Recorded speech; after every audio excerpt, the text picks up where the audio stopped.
ओम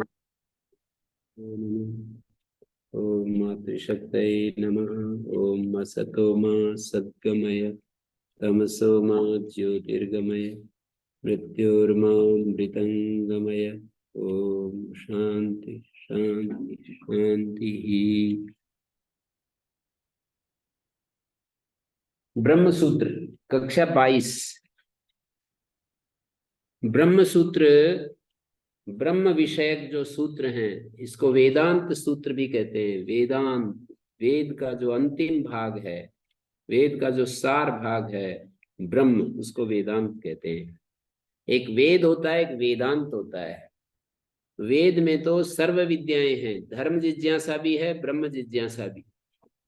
सारा जीवन का जहां जहां जिसको संसार में जितने लोग हैं उन सब की दृष्टि से, दार्शनिकों के लिए भी है, कवियों के लिए भी है, और सामान्य जो ज्ञान वाले लोगों के लिए भी है, जीवन को शुद्ध करने के लिए जो तत्पर हैं उनके लिए भी है, अपने को जो निर्दोष बनाने के लिए चाहते हैं उनके लिए स्तुति, प्रार्थना, उपासना का विधान। वेद में सब चीजें हैं।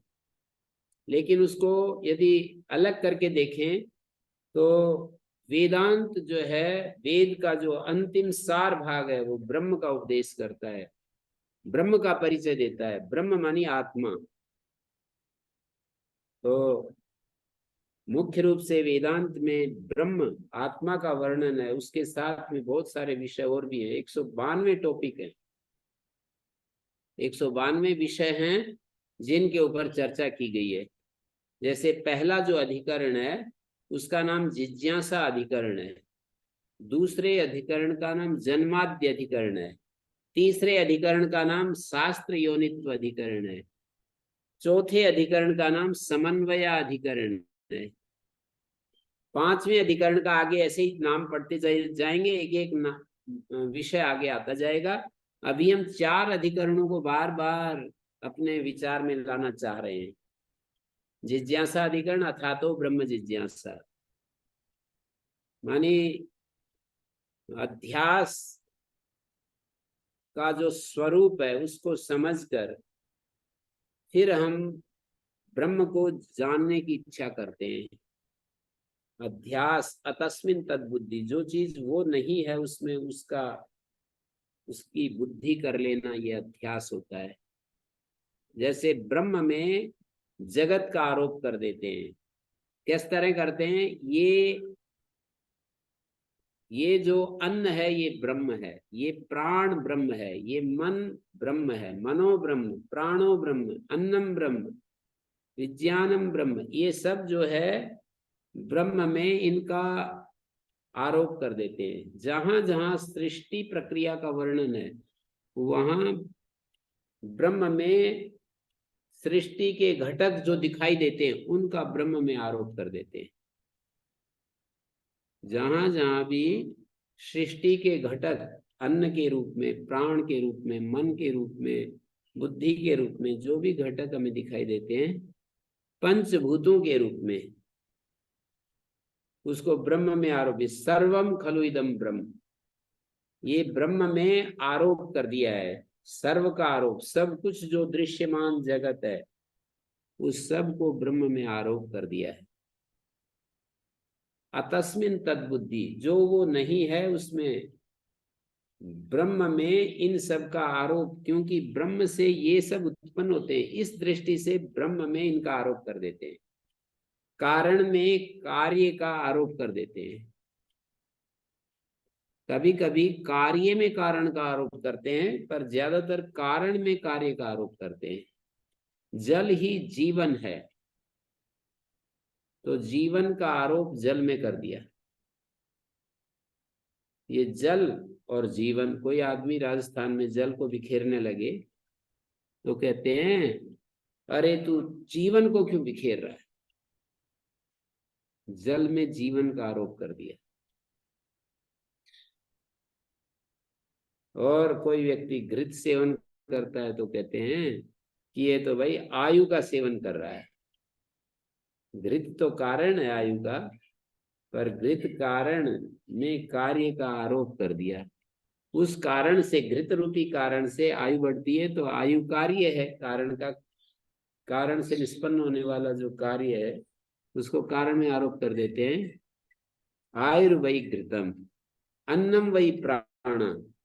अन्न तो कारण है प्राण के, और प्राण कार्य है, लेकिन कारण में कार्य का आरोप कर दिया।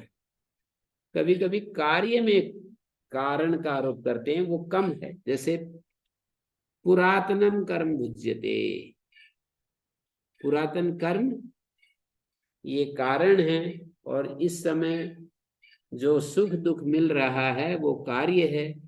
तो ये जो इस समय जब हम भोग कर रहे हैं, जो भोग भोग रहे हैं, सुख दुख का अनुभव कर रहे हैं, वो पुरातन कर्म का भोग कर रहे हैं। तो पुरातन कर्म, पहले किए हुए कर्म को कार्य में आरोपित कर दिया है, वर्तमान के भोग में कर्म का आरोप कर दिया है कि पुराने कर्मों का हम भोग कर रहे हैं। तो कार्य में कारण का आरोप और कारण में कार्य का आरोप, ये दोनों चलते हैं। कारण में कार्य का आरोप तो बहुत ज्यादा चलता है, मैंने कार्य में कारण का भी आरोप दिखा दिया। गुरु ज्ञानम, गुरु ज्ञान है, ज्ञान का कारण है। तो ज्ञान का कारण होने के कारण गुरु में, गुरु को ज्ञान के रूप में देखने लगे। नदी पुण्यम, नदी को, नदी जो है वो कार्य है और पुण्य कारण है, तो कारण में कार्य का आरोप कर दिया कि ये पुण्य जो है नदी ही है। जब पुण्य होते हैं तो नदी के पास रहने को मिलता है, ऐसे मतलब मानते हैं, ऐसी मान्यता है। नदी पुण्यम गुरु ज्ञानम। एक श्लोक में इस तरह से कई चीजें गिनाई हैं कि नदी पुण्यम, और इसी तरह की बहुत सारी चीजें गिनाई हैं। गुरु ज्ञानम, आयुर्भृतम, नदी पुण्यम, भयम चोर सुखम प्रिया, वैरम द्यूतम गुरुर्ज्ञानम, श्रेयो ब्राह्मण पूजनम। तो यहाँ पर आयु का कारण घृत है, आयुर्घृतम नदी पुण्यम भयम चोर, भय और चोर, भय का कारण चोर है। तो चोर क्या है? भय है। चोर में भय का आरोप कर दिया। सुखम प्रिया, कोई सुशीला कोई नारी होती है, पतिव्रता नारी, तो उसको पति को सुख देने वाली होती है, तो सुख को प्रिया में आरोपित कर दिया। प्रिया कारण है, सुख उसका कार्य है। और वैरम द्यूतम, जो द्यूत है वो वैर का कारण है। गुरु ज्ञानम, गुरु ज्ञान का कारण है। श्रेयो ब्राह्मण पूजनम, ब्राह्मण की पूजा करना, उसका सत्कार करना, उसका अनुगमन करना, उसकी पूजा सेवा करना, ये कल्याण कारक होता है। कल्याण तो, मंगल तो कार्य है, ब्राह्मण की पूजा, ब्राह्मण की सेवा शुश्रूषा ये कारण है। तो कारण में कार्य का आरोप मैंने दिखाया। और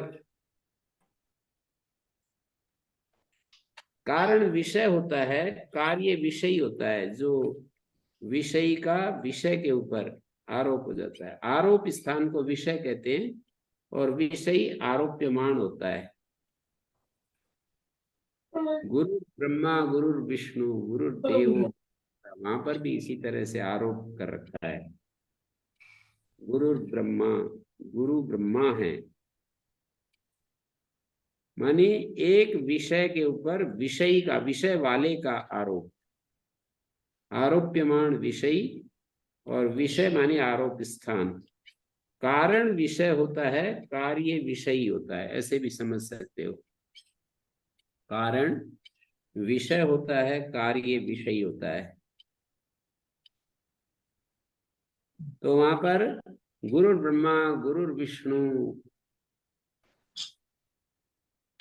गुरुर्देवो महेश्वर, गुरु गुरु साक्षात परम ब्रह्म तस्मै श्री गुरुवे नमः ऐसे कहते हैं, गुरु के लिए प्रणाम है। तो वहां एक चीज को दूसरे के ऊपर आरोप में दिखाना चाह रहा था। गुरु को प्रणाम है, गुरु के ऊपर बिठा दिया, ब्रह्मा का आरोप कर दिया, विष्णु का आरोप कर दिया, देव साक्षात परम ब्रह्म का आरोप कर दिया गुरु के ऊपर, क्योंकि वो गुरु उस ब्रह्मा का स्वरूप दर्शाने, ब्रह्मा जो करता है वो गुरु करता है। यहाँ सादृश्य के रूप में एक कारण कार्य को लेकर के आरोप होता है, एक सादृश्य को लेकर के आरोप होता है। ये भी समझने की बात है। गुरु ब्रह्मा गुरु देव, यहाँ कारण कार्य नहीं है, यहाँ पर सादृश्य है। गुरु ब्रह्मा के समान है, गुरु देवता के समान है, गुरु ब्रह्मा गुरु देव, गुरु विष्णु विष्णु के समान है, गुरु साक्षात परम ब्रह्म साक्षात परम ब्रह्म के समान है। और जिसको समान बताते हैं वो थोड़ा सा कम होता है। वापिस फोन करती हूँ आपको, कुछ काम हो तो। ओके, हम देखते हैं। Okay, bye bye. गुरु ब्रह्मा गुरु गुरुर्विष्णु गुरुर्देवो महेश्वर, गुरु साक्षात परम ब्रह्म। समान जिसको बताते हैं वो जिसके समान बताते हैं उससे थोड़ा कम होता है, ये भी देख लेना। कई लोग कह देते हैं, आर्य समाज की परंपरा में पले लोग, कि ये श्लोक नहीं बोलना चाहिए, गुरुर ब्रह्मा गुरुर विष्णु गुरुर्देवो महेश्वर, ऐसा क्यों बोलते हैं? तो उनको समझाया जा सकता है, हम भी समझ सकते हैं, हमें शंका हो तो, कि ये कह रहे हैं कि गुरु ब्रह्मा के समान है, गुरु विष्णु के समान है, और जिसमें समानता दिखाते हैं वो उससे कम होता है। तो इसमें आर्य समाज भी कोई दिक्कत नहीं हो कि ब्रह्मा बड़ा है उसके समान गुरु को दिखा रहे हैं, विष्णु बहुत बड़ा है उसके समान। समान का मतलब कुछ कम, समान का मतलब पैरेलल नहीं दिखाते। ये दिक्कत होती है कि समान बता दिया, समान में कम होता है। हमेशा जो समानता दिखाते हैं उसमें वो कम होता है। गुरु ब्रह्मा के समान है इसका मतलब ब्रह्मा से कुछ कम है गुरु, उसकी महिमा बताने के लिए ऐसा कहा जाता है। ब्रह्मा तक ले गए उसकी बड़प्पन को, क्योंकि वो ज्ञान का कारण है। गुरुर ज्ञानम, यहाँ पर कारण कार्य भाव है, गुरुर ज्ञानम। तो आरोप सादृश्य में भी होता है, कारण कार्य में भी होता है। जैसे रज्जु को हम सर्प देखने लगते हैं तो वहां भी आरोप होता है, पर वो सादृश्य के कारण होता है। शुक्तिका को रजत की तरह देखने लगते हैं, शुक्ति सीपी होती है, उसको चांदी की तरह दिखाई देने लगती है, तो उसमें सादृश्य कारण होता है कि उसके समान है। स्मृति रूपा परत्र पूर्व दृष्टा भाषा अध्यास, किसी दूसरी चीज में पहले देखी हुई चीज का जो अवभास है, प्रतीति है, उसको अध्यास कहते हैं। स्मर्यमाण के रूप के समान रूप है जिसका। तो इस तरह से हमने आपके सामने कुछ बातें रखी, इसको आप लोग समझते जा रहे हैं, मेरे साथ साथ यात्रा कर रहे हैं। तो मैं ये कह रहा था कि 192 टॉपिक हैं, उसके जो पहले 4 सूत्र हैं वो अलग अलग क्या टॉपिक के रूप में हैं। पहला टॉपिक है जिज्ञासा अधिकरण, हमें अब जिज्ञासा करनी चाहिए। लेकिन किसके बाद ब्रह्म जिज्ञासा करनी चाहिए, ये सबसे महत्वपूर्ण पॉइंट है। अथ का मतलब इसके बाद, किसके बाद? इसके बाद कहोगे तो प्रश्न उठेगा किसके बाद, तो कहेंगे वेदाध्ययन के बाद। बोले नहीं, वेदाध्ययन के बाद तो धर्म जिज्ञासा भी होती है, और जो असाधारण कारण है वो यहाँ पर खोजना चाहिए। साधारण कारण तो सब जगह है ही, उसको अलग से कहने की क्या जरूरत है। वेदाध्ययन तो जैसे धर्म जिज्ञासा है ऐसे ब्रह्म जिज्ञासा है, इसमें अलग से वो नहीं बात आई कि इसके बाद कोई असाधारण कारण है जिसके बाद ब्रह्म जिज्ञासा होती है। धर्म जिज्ञासा में असाधारण कारण हो सकता है वेदाध्ययन, पर ब्रह्म जिज्ञासा में असाधारण कारण नहीं, क्योंकि वेदाध्ययन के पहले भी और वेदाध्ययन जो अभी नहीं हुआ है वो भी, जिसने वेदांत को सुना है वो ब्रह्म जिज्ञासा कर सकता है। वेदाध्ययन का मतलब होता है वेद के शब्दों से परिचय होना, गुरुमुख के द्वारा वेद का सुनना और उसको याद करना, ये वेदाध्ययन होता था उस समय की परंपरा में। वेदाध्ययन का मतलब एक अध्ययन होता है, एक जानना होता है। तद अधीते तद वेद, पाणिनि ने 2 सूत्र बनाए, एक अध्ययन करना, एक जानना। तो शास्त्र से थोड़ा भी परिचय है वो तो देखो समझ लेंगे, नहीं तो फिर अटक ही जाते हैं। किसी व्यक्ति ने मेरे पास एक बहुत बड़ा लंबा लेख लिख करके भेजा और कहा इसको पढ़ करके आप अपनी सम्मति देना। तो मैंने पढ़ करके एक ही बात आई कि शब्द, वेद के शब्द जो कह रहे हैं वो एक अलग बात होती है, हम अपनी भावनाओं को शब्दों के साथ जोड़ रहे हैं ये एक अलग बात होती है। आप, अच्छी बात है आप अपनी भावनाओं को वेद के शब्दों के साथ कनेक्ट करके अपनी बात कह रहे हैं, पर शब्द क्या कह रहे हैं ऐसा नहीं हो सकता है। शब्द क्या कह रहे हैं ये बात कुछ अलग होती है। आप अपने भावनाओं को, बुद्धिमान व्यक्ति थोड़ा जो बुद्धि रखता है वो ऐसा तो कर ही सकता है कि अपनी भावनाओं को शब्द, वेद के शब्दों के साथ जोड़ करके कहता है कि देखो वेद में ऐसा लिखा है, वेद में ऐसा मिलता है। अपनी भावनाओं को वेद के शब्दों के साथ जोड़ करके और वो व्याख्यान करते ही हैं। बहुत सारे वेद के आचार्य, वैदिक आचार्य जो अपने को बताते हैं वो ऐसा करते चले जा रहे हैं, अपनी भावनाओं को वेद शब्दों के साथ। उनको लगता है कि वेद में तो ये होना नहीं चाहिए इसलिए अब इसका कुछ और अर्थ करना चाहिए, ऐसा वो कहते हैं। तो पूर्वापर पूर्वा प्रसंग देख करके, और वेदांत में तो कुछ ऐसी बात है नहीं, पर वेदांत में भी दिक्कत ये होती है कि आत्मा का जो स्वरूप है, शब्द ये बता रहे हैं, दूसरा आचार्य कहेगा ये बता रहे हैं, तीसरा आचार्य कहेगा ये बता रहे हैं, चौथा आचार्य करेगा ये बता रहे हैं। तो वो जिसके जिसके प्रति जिसका श्रद्धा विश्वास होता है वो उसकी बात मान करके उसको फॉलो करता है। अपना विवेक प्रयोग नहीं कर सकते जब तक इस संस्कृत भाषा को हम गहराई से नहीं समझते हैं, तो अपना विवेक क्या काम करेगा।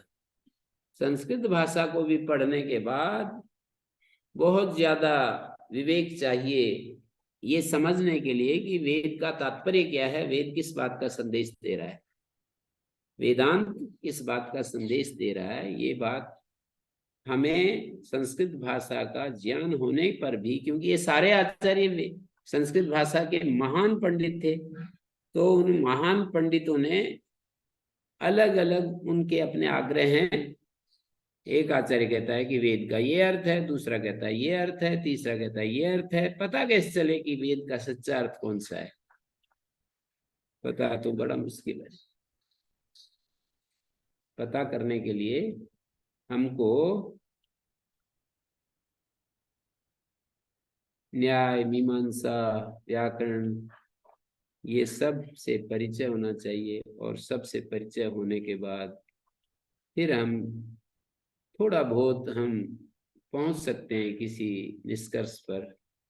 किसी एक आचार्य के पीछे यदि हमने अपना वो बना लिया है कि मुझे तो इसको अपना आश्रय, अपना आधार बनाना है, वर्तमान के आचार्य मतलब पहले वाले आचार्यों को भी अभिप्राय समझना पड़ेगा कि कपिल क्या कहना चाह रहा है, गौतम क्या कहना चाह रहा है, कणाद क्या कहना चाह रहा है, जैमिनी क्या कहना चाह रहा है, बादरायण क्या कहना चाह रहा है, ये भी समझना पड़ेगा। तो उनकी एक एक बात को लेकर के अंतिम ना कहना। महर्षि सिद्धार्थ ने यही कहा है कि सारे दर्शन शास्त्र एक एक बात की व्याख्या कर रहे हैं, उसको हमें अंतिम एक ही को अंतिम ना समझ करके अलग अलग वो व्याख्यान कर रहे हैं, ऐसे समझना चाहिए। तो जिज्ञासा अधिकरण में कहा कि इसके बाद ब्रह्म जिज्ञासा करनी चाहिए। किसके बाद? शब्दमय वेद का अध्ययन करने के बाद नहीं। उसके बाद शब्दमय वेद का अध्ययन करने के बाद धर्म जिज्ञासा होती है। ब्रह्म जिज्ञासा तो वैराग्य आदि साधन चतुष्टय संपन्न होने के बाद हो जाता है। साधन चतुष्टय संपन्न हो गए तो वेद का अध्ययन हुआ नहीं है गुरुमुख से, कोई बात नहीं।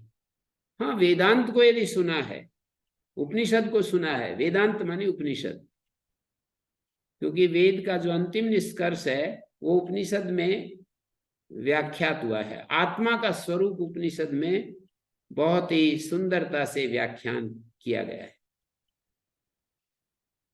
मतलब उपनिषद को पढ़ करके और फिर भी यदि आत्मा का स्वरूप समझ में नहीं आया तो संसार में कुछ भी कर ले, कितने शास्त्र पढ़ ले, कितना गुरु आचार्य ढूंढ ले, कितने धक्के खा ले, कोई कुछ बनना नहीं है। ये ऐसा समझ लेना चाहिए। मैं आपको अनुभव की बात कह रहा हूं। उपनिषद समझने के बाद, पढ़ने के बाद, समझने के बाद आत्मा तो सूर्य की तरह प्रकाशित हो जाता है।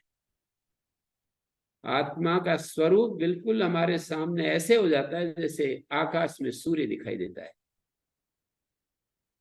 तो वेदांत जो है ब्रह्म का स्वरूप, आत्मा का स्वरूप, आत्मा का शुद्धतम रूप क्या है वो हमारे सामने रखता है।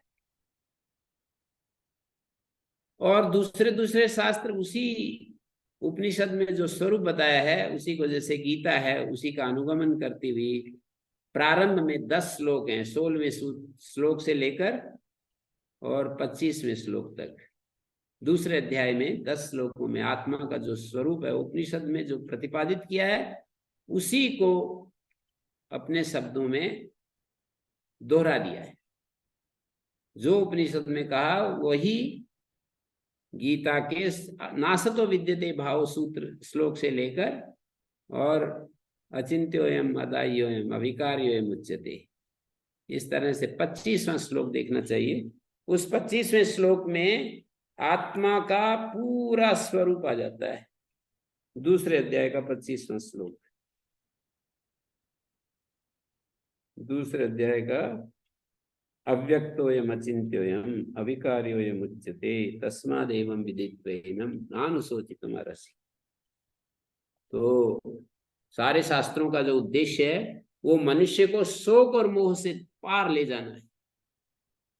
आत्मा को बिना जाने कोई आदमी शोक और मोह से पार चला जाएगा। ये ऐसा है जैसे कि सारी धरती को, सारी धरती को चमड़े की तरह लपेटना, या सारे आकाश को, और भी ज्यादा असंभव बात कहूं तो सारे आकाश को चमड़े की तरह लपेटना, मतलब होल्ड करना आकाश को। यदा चर्मवद आकाशम वेष्टयिष्यन्ति मानवा तथा तदा देवम अविज्ञाये दुख शांतो भविष्यति। बिना देव को जाने, बिना आत्मा को जाने, देव मानी आत्मा, आत्मा मानी परमात्मा, शुद्ध आत्मा, बिना परमात्मा को जाने, बिना शुद्धतम आत्मा के शुद्धतम रूप को जाने दुख का अंत हो जाएगा। जब बिना जाने अंत हो जाएगा, जब, कब? आकाश की चमड़े की तरह आकाश को कोई लपेट लेगा, तब पृथ्वी को फोल्ड कर लेगा चमड़े की तरह, तो बिना परमात्मा को जाने भी दुख का अंत हो जाएगा, कोई दिक्कत नहीं। तो असंभव बात कही है, असंभव प्रमाण है ये। जैसे ये असंभव है ऐसे ही आत्मा को बिना जाने दुख का अंत भी नहीं। आत्मा को शब्दों में जानना तो परोक्ष ज्ञान है आत्मा का, अपरोक्ष ज्ञान चाहिए। आत्मा के शब्दों के माध्यम से जो ज्ञान होता है वो परोक्ष ज्ञान है। परोक्ष ज्ञान से दुख का अंत नहीं होता, अपरोक्ष ज्ञान से दुख का अंत होता है। और अपरोक्ष ज्ञान में फिर स्थिति चाहिए, अपरोक्ष ज्ञान में स्थिरता चाहिए, वहां बस ठहर गए अपरोक्ष ज्ञान होने पर, तो फिर दुख का अंत हो जाएगा। फिर दो चीजें जो कही जाती हैं कि आदमी को पीछा करती है, वो छोड़ देंगे कि मैंने ये जीवन में गलत काम क्यों किया, मैंने ये भूल क्यों की, मैंने ये गलत निर्णय क्यों लिया। कई किसी भी क्षेत्र में गलत निर्णय बहुत ज्यादा आदमी लेता है, व्यापार में लेता है और राजनीति में लेता है, और जीवन के आचरण के क्षेत्र में भी गलत निर्णय ही तो उसको गलत आचरण कराते हैं।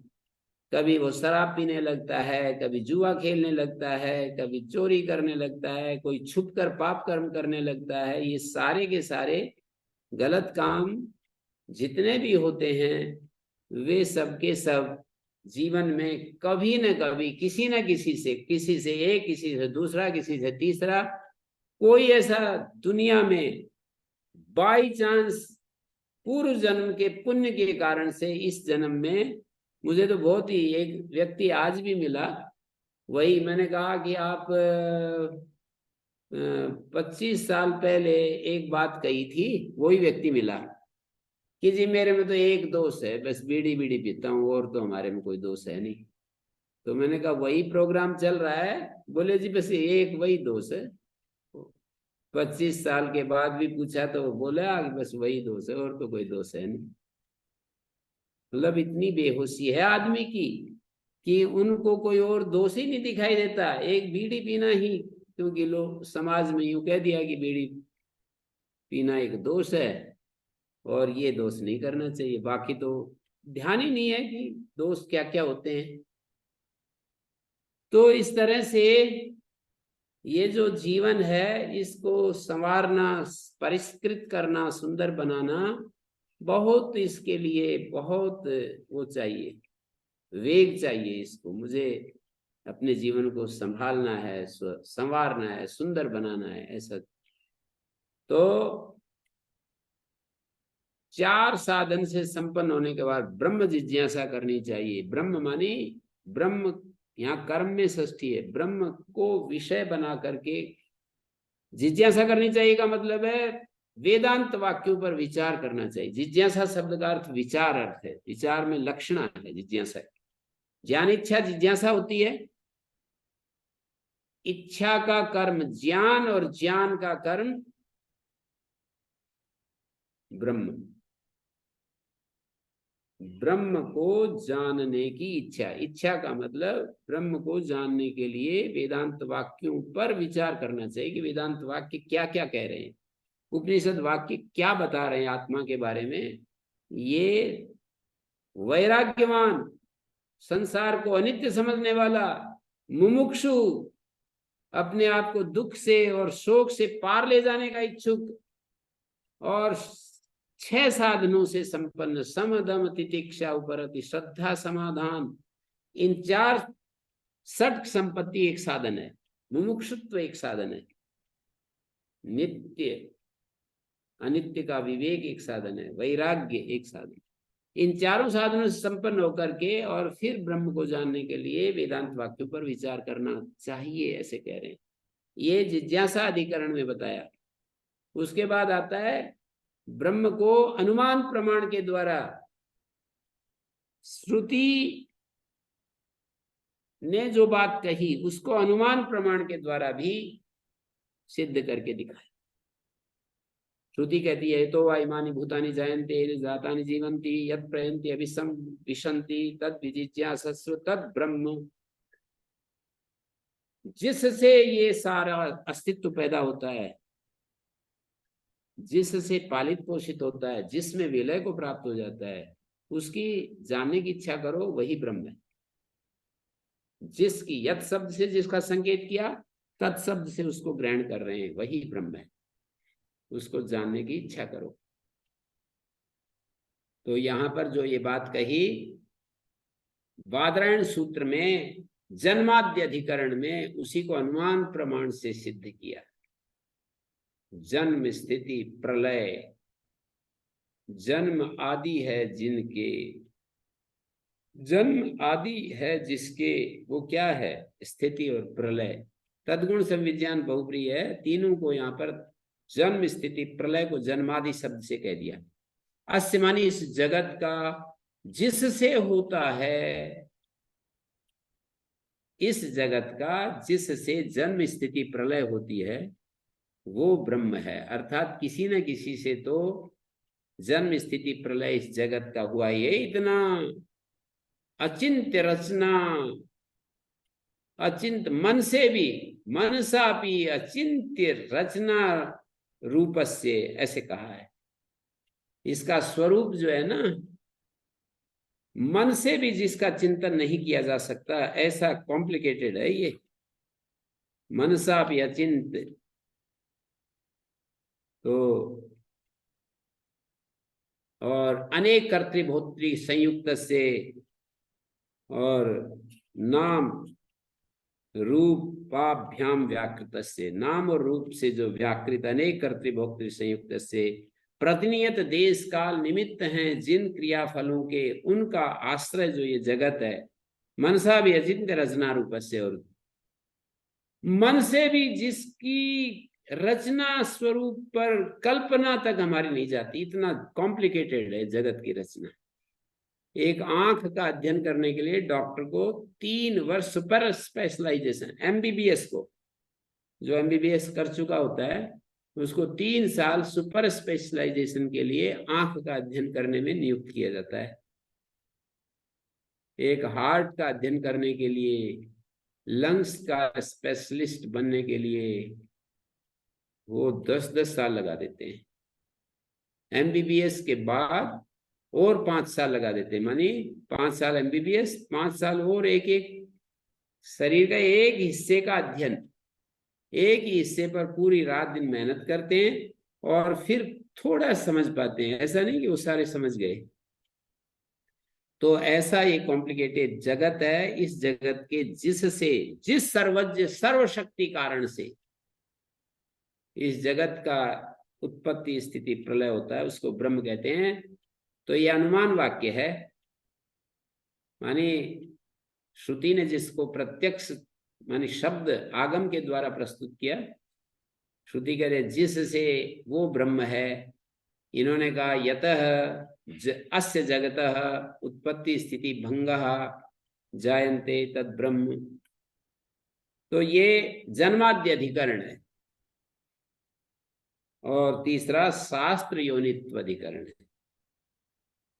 शास्त्र योनित्व अधिकरण में क्या आया, ब्रह्म जो है वो शास्त्र का कारण है और ब्रह्म शास्त्र से ही ज्ञात होता है। 2 अर्थ हैं इस सूत्र के, शास्त्र योनित्वाद।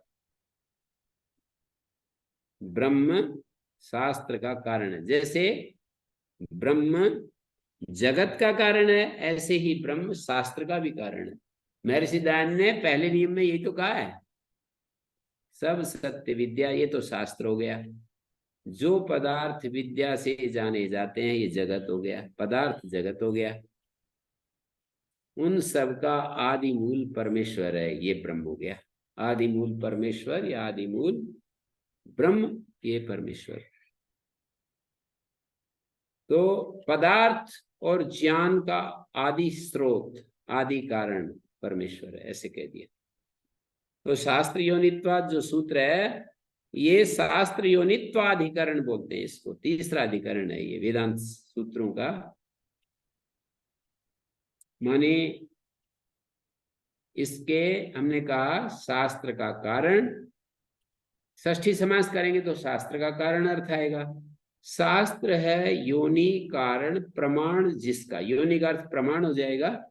शास्त्र है प्रमाण जिसका, ऐसा है ब्रह्म।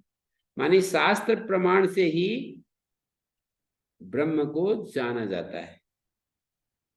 पहले शास्त्र हमको दिशा देता है, फिर हम अपने अनुभव में उसको श्रवण मनन तो शास्त्र के आधार से करते हैं, फिर निधिध्यासन में जब हम अपने भीतर प्रवेश करते हैं तो ब्रह्म जान लिया जाता है, जानने में आ जाता है। केवल श्रवण मनन से भी ब्रह्म का साक्षात्कार नहीं होता, निधिध्यासन भी करना होता है। तो शास्त्र प्रमाणकम इदम ब्रह्म, शास्त्र प्रमाण है जिसका, ऐसा है ब्रह्म। कोई व्यक्ति कितना भी स्मार्ट हो, कितना भी बुद्धिमान हो, सूक्ष्म बुद्धि वाला हो, यदि वो शास्त्र के संकेतों को नहीं उसने सुना, ब्रह्म के उद्देश्य करके, ब्रह्म को उद्दिष्ट करके शास्त्र संकेतों को नहीं सुना पढ़ा, तो उसको ब्रह्म ज्ञात नहीं हो सकता। ऐसा यहाँ पर शास्त्र योनित्वात सूत्र के द्वारा कहा गया है।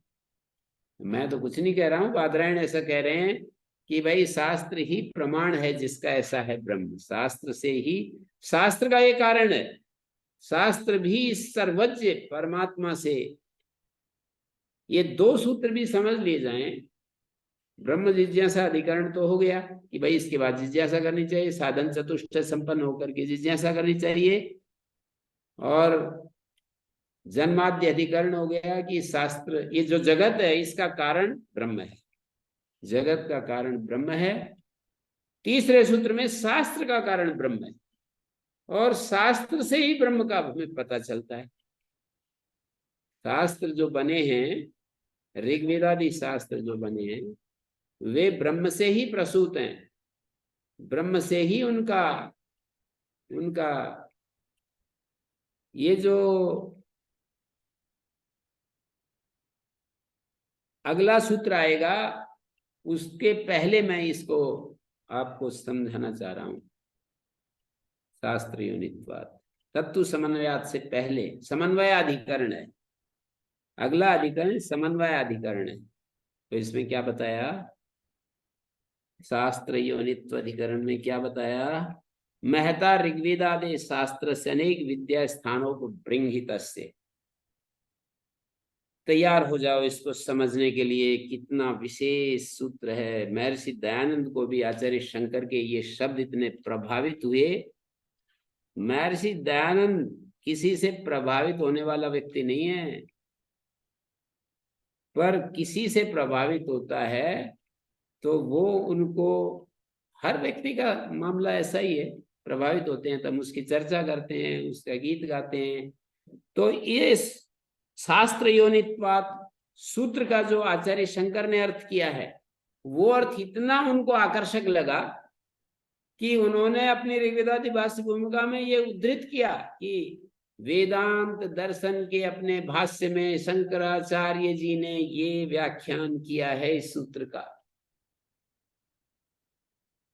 वेदांत दर्शन के अपने वेदांत दर्शन का जो भाष्य है, उस भाष्य में शास्त्र योनित्वात् सूत्र का अर्थ ऐसा किया है। क्या किया है, यही शब्द लिखे हैं वहां पर, महता ऋग्वेदादि शास्त्र से, जो महान ऋग्वेदादि शास्त्र हैं, अनेक विद्या स्थानों को बृंहित से, अनेक विद्या स्थानों से जो उपकृत है। ऋग्वेदादि शास्त्र विद्या स्थान है 10, उनसे उपकृत है। विद्या स्थान 10 क्या है, शिक्षा, कल्प, व्याकरण, निरुक्त, छंद, ज्योतिष, 6 वेदांग माने जाते हैं।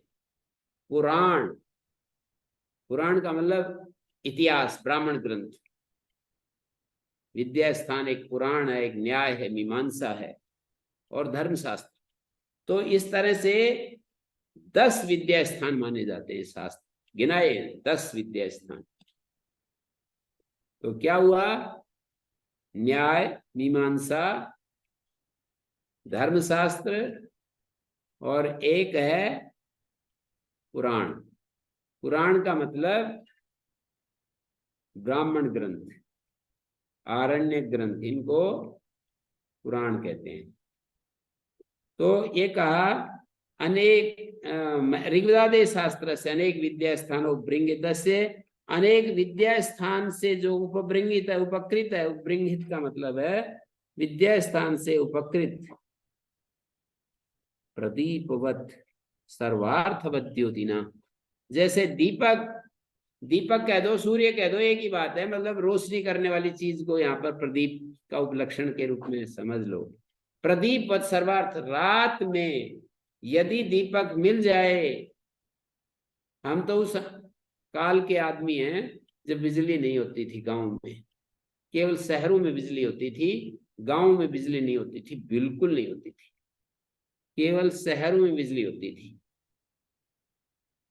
तो बाल्यकाल में कभी दिल्ली में चले जाते थे, एकदम इतना लगता था कि जैसे रोशनी रोशनी दिखाई दे रही है, और गांव में आते ही एकदम रात को एकदम अंधेरा अंधेरा दिखता था। दीपक छोटे छोटे घरों में अपने जला लेते थे, मिट्टी के तेल के दीपक, कोई सरसों के तेल का दीपक, ऐसे कम ही जलाते थे। सरसों का तेल भी कहाँ मिलता था, मिट्टी का तेल का दीपक जला लेते थे। तो दीपक जब जलता है तो चीजें दिखने लगती हैं ऐसे ऐसे सामने, बिल्कुल सारी चीजें। अंधेरी रात में जब दीपक ना हो तो आप देखना, कभी इधर टकराते हैं, कभी उधर टकराते हैं, कुछ पता ही नहीं चलता कौन सी चीज कहाँ रखी है। तो इन्होंने कहा प्रदीप वत सर्वार्थवत द्योतिना, प्रदीप के समान जो, दीपक के समान सब अर्थों के प्रकाशन में जो समर्थ है ऋग्वेदादि शास्त्र, सभी अर्थों को प्रकाशित करने में जो समर्थ है। फिर आगे कहते हैं सर्वज्ञ कल्पस्य, सर्वज्ञ जैसा है ये।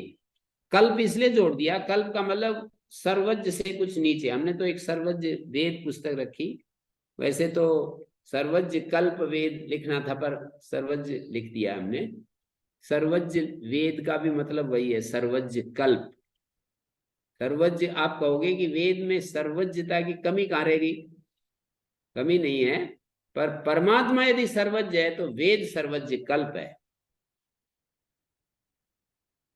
जो शास्त्र का रचयिता होता है उससे कम विषय आ पाते हैं उसके शास्त्र में। परमात्मा सर्वज्ञ है तो उसके जो उसके जो बनाया हुआ या उसका रचा हुआ या उसके द्वारा प्रसूत जो शास्त्र होगा वो उस जैसा नहीं हो सकता, बिल्कुल थोड़ा सा कम रहेगा। कल्प शब्द जो है समान अर्थ में आता है, कुछ कम अर्थ में आता है। जैसे मैं कहूं गुरु कल्प, मानी गुरु जैसे, गुरु के ही तरह के हैं, गुरु जैसे हमारे होते हैं उनके ही तरह ये हैं। ऋषि कल्प, ऋषि जैसे, अर्थात ऋषि जो मुख्य ऋषि होते हैं उनके उनसे कुछ कम ये हैं, समझ लो। तो ऐसे ही सर्वज्ञ कल्प जो शास्त्र है उसका कारण ब्रह्म है। सर्वज्ञ कल्प कहा, ध्यान देने का है, एक एक शब्द को पकड़ने का है। सर्वज्ञ कल्प जो शास्त्र है उसका कारण ब्रह्म है। नहीं ईदृश शास्त्र से ऋग्वेदादि लक्षण से, ऐसा जो शास्त्र है जो ऋग्वेदादि लक्षण है जिसका, सर्वज्ञ गुणान्वित से, सर्वज्ञ गुण से युक्त है ये शास्त्र। सर्वज्ञ गुण से युक्त है ये शास्त्र। सर्वज्ञाद अन्यथा संभव अस्ति, सर्वज्ञ गुण से युक्त ये शास्त्र किसी सर्वज्ञ से भिन्न से इसका संभव नहीं हो सकता है, इसका उत्पत्ति नहीं हो सकती। इसकी उत्पत्ति करने वाला भी सर्वज्ञ होना चाहिए। फिर एक बात लिखी है, बड़ी कमाल की बात है, और ये समझने में मेरे को कई दिन में आई तो मेरे को बड़ा एकदम वो हुआ, अच्छा लगा, तो आपको भी बता रहा हूँ। वो बहुत ही अच्छा लगा कि वाह क्या क्या इतना सुंदर है इसका भाष्य। ये कहते हैं जिस जिस को विस्तार करने के लिए शास्त्र, यद यद विस्तरार्थम शास्त्रम, जिस जिस शास्त्र जिस जिस विषय को विस्तार करने के लिए, फैलाने के लिए, यस्मात् पुरुष विशेषात् संभवति, जिस पुरुष विशेष से संभव होता है, उत्पन्न होता है। यथा, बीच में एक दृष्टांत दे दिया और बाद में एक वाक्य लिखा है, स ततोपि अधिकतर विज्ञाना, वह उससे भी ज्यादा विज्ञान वाला होता है।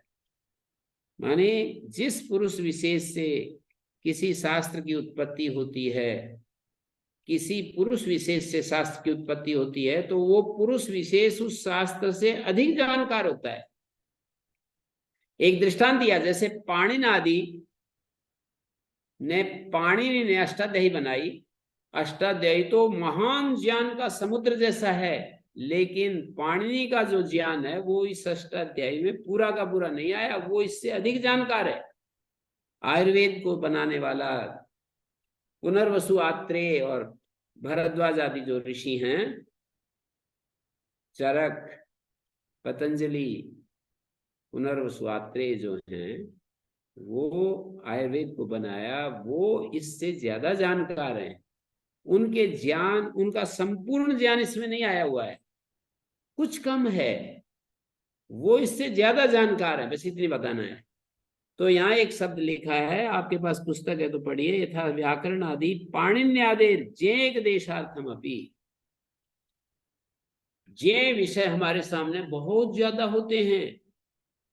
जैसे मेरे को गणित जानना है तो जे गणित हो गया, मेरे को अंग्रेजी भाषा जाननी है तो अंग्रेजी जे हो गया, मेरे को आयुर्वेद जानना है तो आयुर्वेद जे हो गया, ज्योतिष शास्त्र जानना है तो ज्योतिष शास्त्र जे हो गया, मुझे वेदांत जानना है तो वेदांत जे हो गया, मुझे उपनिषद जानने हैं तो उपनिषद जे हो गया, मुझे ये छंद शास्त्र, कल्प शास्त्र, व्याकरण शास्त्र, ज्योतिष शास्त्र, निरुक्त शास्त्र ये सब जानने हैं तो ये सब जे हो गए।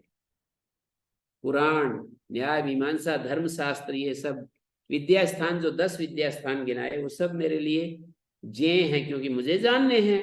तो जे का एक देश जो होता है, जे तो बहुत सारे हैं और उन बहुत सारे जे हैं, मुझे सब जानने हैं, उनका एक देश क्या हो गया? जे का एक देश क्या हो गया? सारे विषय थे मेरे जे, उनका एक देश व्याकरण हो गया, उनका एक देश मीमांसा हो गया, उनका एक देश न्याय हो गया, उनका एक देश पुराण हो गए, उनका एक देश कल्प, छंद, ज्योतिष, ये एक एक देश हो गए, एक अवयव हो गया, उसका एक हिस्सा हो गया, जे का एक हिस्सा हो गया। जैसे जे का एक देश विषय है जिसका, ऐसा व्याकरण आदि। बहुब्रीहि समास है, जे के देशार्थम का मतलब है जे का एक देश अवयव विषय है जिसका। जे का जो एक देश है, अवयव है, वो विषय बना हुआ है जिस व्याकरण आदि का। व्याकरण आदि कैसे हैं? जे का एक देश विषय बना हुआ है, अर्थ का मतलब विषय, विषय बना हुआ है जिस व्याकरण आदि का, ऐसे व्याकरण आदि। आदि शब्द से न्याय, मीमांसा, धर्मशास्त्र, पुराण इत्यादि ले लेंगे। तो जे का एक देश विषय है जिसका, ऐसे जो व्याकरण आदि शास्त्र हैं, वो व्याकरण आदि शास्त्र जो जे के एक देश विषय वाले हैं, वो भी जिस पुरुष विशेष से उत्पन्न होते हैं, वो पुरुष विशेष उनसे अधिकतर जानने वाला होता है, ऐसा लोक में प्रसिद्ध है। किमु वक्तव्यम, तो फिर इस ऋग्वेदादि शास्त्र का तो कहना ही क्या, इसका तो कहना ही क्या, जब वहां पर भी ये नियम लागू होता हुआ हम देख रहे हैं। किमु वक्तव्यम, अनेक शाखा भेद भिन्न से, अनेक शाखाओं के भेद से अलग अलग बटा हुआ है कि ये शाखा, अमुक शाखा, अमुक शाखा, कितनी शाखाएं, अनेक शाखा भेद भिन्न से, देव, तिर्यंग, मनुष्य, वर्ण, आश्रम आदि प्रविभाग हेतु, देवताओं का, तिर्यक योनि का, मनुष्य का, वर्णों का, आश्रम आदि के विभाग का जो हेतु है, ऋग्वेदादि शास्त्र के विशेषण है ये सारे।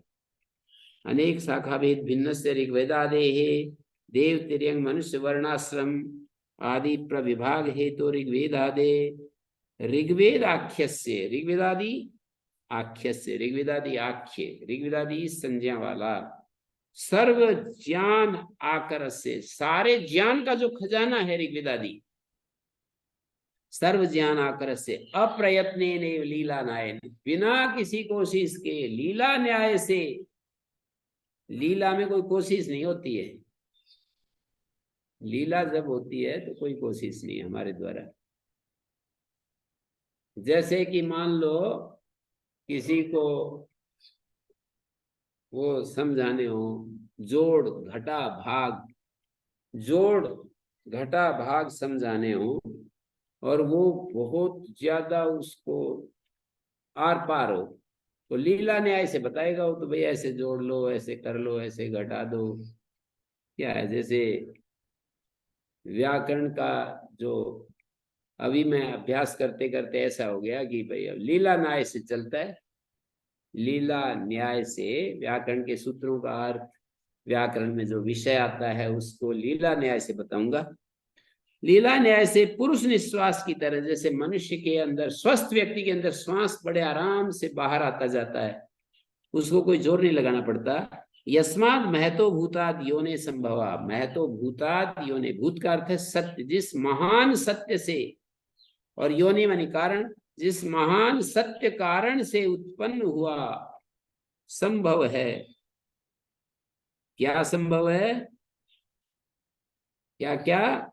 अनेक विद्या शाखा भेद भिन्न से, अनेक शाखाओं के रूप में बटा हुआ देव तिर्यंग मनुष्य वर्णाश्रम प्रविभाग है तो ऋग्वेदाख्य सर्व ज्ञान आकर से, सारे संपूर्ण ज्ञान का जो खजाना है, अप्रयत्ने ने लीला नयन पुरुष निश्वास, जैसे मनुष्य के अंदर से श्वास बाहर निकलता है, आता है, जाता है, तो ऐसे यस्मात् महतो भूताद्यो ने संभवा, जिस महान सत्य कारण से इनका संभव है, उत्पन्न होना संभव है, मानी ऋग्वेदादि आख्य शास्त्र का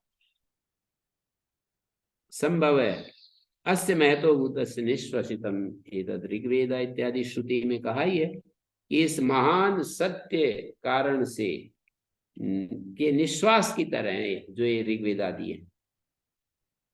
तो तस्य महतो भूतस्य निरतिशयम सर्वज्ञत्वम, उस महान सत्य स्वरूप, महतो भूतस्य का मतलब उस महान सत्य स्वरूप परमात्मा का निरतिशयम सर्वज्ञत्वम, उसका निरतिशय सर्वज्ञत्व, सर्वज्ञत्वम सर्वशक्तिमत्वम से, सर्वज्ञत्व और सर्वशक्तिमत्व ये दो बातें, सर्वज्ञत्व और सर्वशक्तिमत्व, ऐसा ऐसा शास्त्र का वो कारण बता दिया ब्रह्म को। षष्ठी समास के अनुसार जो शास्त्र ऐसे ऐसे ज्ञान से भरपूर है उसका कारण है ब्रह्म। उस सर्वज्ञ कारण से ये शास्त्र प्रसूत हुआ है, उत्पन्न हुआ है। उत्पन्न हुआ है ये भाषा भी हमें समझाने के लिए बोलनी पड़ती है, उत्पन्न होना भी ठीक नहीं हो कहेंगे। उस सर्वज्ञ के हेतु से, उस सर्वज्ञ कारण से ही इसका प्राकट्य है। उत्पन्न शब्द अनित्य चीजों के लिए आता है, तो यूं कहेंगे उस सर्वज्ञ कारण से ही ये प्राकट्य प्रकट हुआ है। प्रकट होने में अनित्यता नहीं, जैसे कोई चीज यहाँ पर अंधेरे में रखी हो, दीपक जलाते ही वो प्रकट हो जाती, उत्पन्न नहीं होती।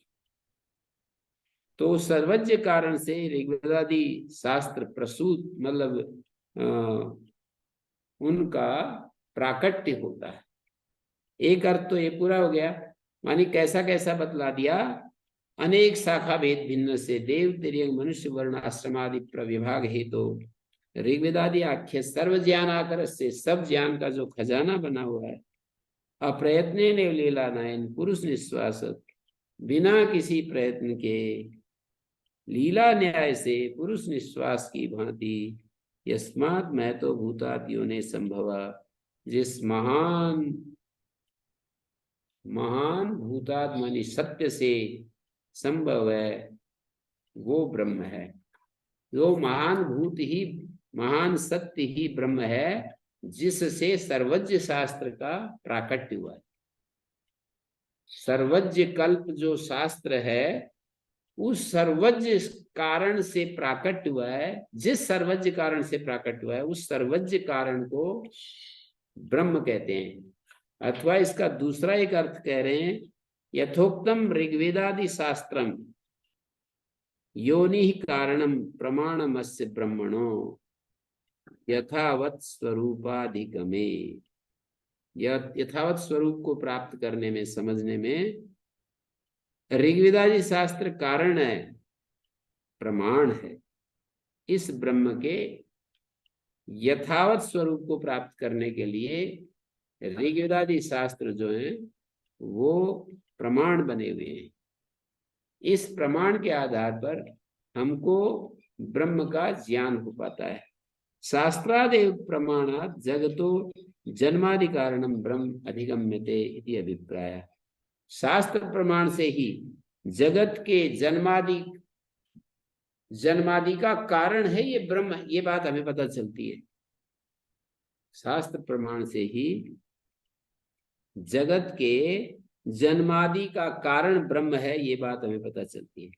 शास्त्रम उदाहरितम पूर्व सूत्रे, पूर्व सूत्र में शास्त्र का उदाहरण दिया क्या उदाहरण दिया? यतो इमानि भूतानि जायन्ते, जिस सर्वज्ञ से ये भूत पैदा होते हैं, यतो जातानि जीवन्ति यत् प्रयन्ति अभिसम विशन्ति। शास्त्र का पूर्व सूत्र में उदाहरण दिया कि मर्दम तरिदम सूत्रम। यदि पूर्व सूत्र में दे ही दिया तो फिर ये सूत्र क्यों आया? या होता पूर्व सूत्र एवं जातिगम शास्त्रम उदाहरता शास्त्रीयोनित्वम ब्रह्मणो दर्शितम। इस प्रकार के शास्त्र का उदाहरण देते हुए शास्त्र योनित्व ब्रह्मणो दर्शितम, ब्रह्म का शास्त्र योनित्व दिखाया है। उच्यते तत्र पूर्व सूत्राक्षरेण स्पष्टम शास्त्रस्य अनुपादानात् जन्मादि केवलम अनुमानम उपन्यस्तम इति आशंकेत। माने पूर्व सूत्राक्षरेण, पूर्व सूत्र के जो अक्षर हैं उनसे स्पष्ट ही शास्त्रस्य अनुपादानात्, पूर्व सूत्राक्षरेण जन्माद्यधिकरण वाला जो सूत्र है, जन्माद्यस्यता, पूर्व सूत्राक्षर अक्षरों से ये बात नहीं पता चलती कि शास्त्र का भी कारण ब्रह्म ही है। सूत्र के अक्षरों से ये पता चलता है इस जगत का कारण ब्रह्म है, पर उन अक्षरों से ये पता नहीं चलता स्पष्ट रूप से कि शास्त्र से अनुपादान, शास्त्र का वहां उपादान नहीं किया।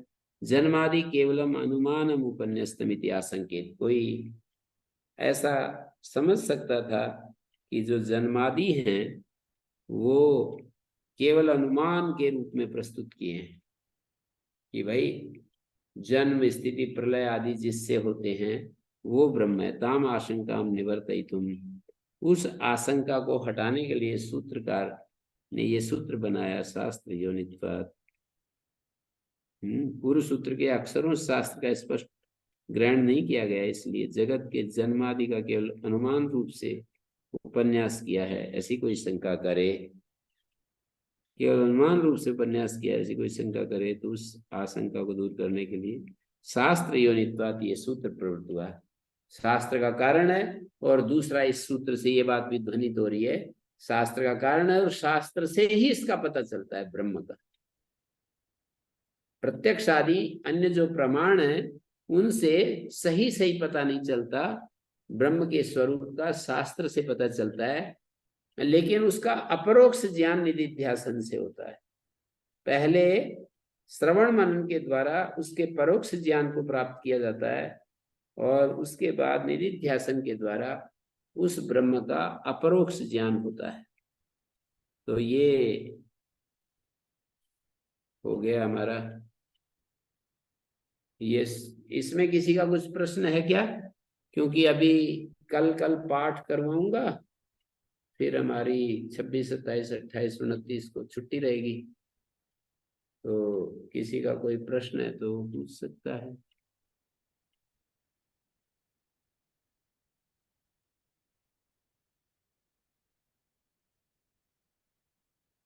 माने 3 अधिकरण पूरे हो जाते हैं। समन्वय अधिकरण हम चलाएंगे, 3 अधिकरण पूरे हो गए। जिज्ञासा अधिकरण, जन्माद्य अधिकरण, शास्त्र योनित्व अधिकरण। शास्त्र का कारण बता दिया और शास्त्र से ही उसका पता लगता है वो आत्मा कैसा है, ये इसका भी पता शास्त्र से। न जायते म्रियते वा कदाचित् नायं भूत्वा भविता वा न भूयात् जो नित्य शाश्वतोऽयं पुराणो। ये शास्त्र आत्मा का या ब्रह्म का स्वरूप बता रहा है। और अचिंत्योयम अदाह्योयम अभिकार्योयम उच्यते तस्मादेवं विदित्वयं नानुशोचितुम् अर्हसि।